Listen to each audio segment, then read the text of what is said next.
দাদা আসুন।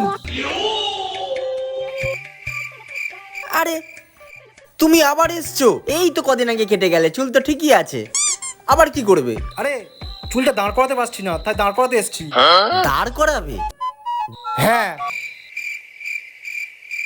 আরে কি ভাবছো? আরে দাঁড় করাবে, দাঁড়াও তোমাকে একটা গল্প বলি, শোনো। শোনাও দেখি।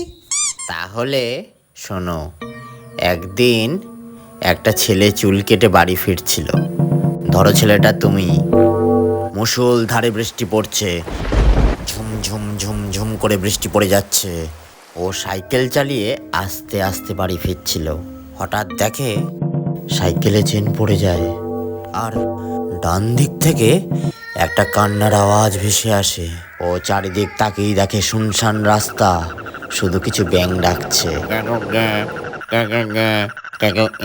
আর কান্নার আওয়াজ তখন তীব্র থেকে তীব্রতর হয়ে উঠেছে। ও আরো ভয় পায়। ও একটু একটু করে সেই কান্নার আওয়াজকে লক্ষ্য করে এগিয়ে যেতে থাকে। ঠিক সেই সময় বুঝতে পারে ওর পিছনে নুপুর বাজছে, ছম ছম ছম ছম। কে যেন একটা আসছে, আর বুঝতে পারে ওর কাঁধে যেন কার একটা হাত।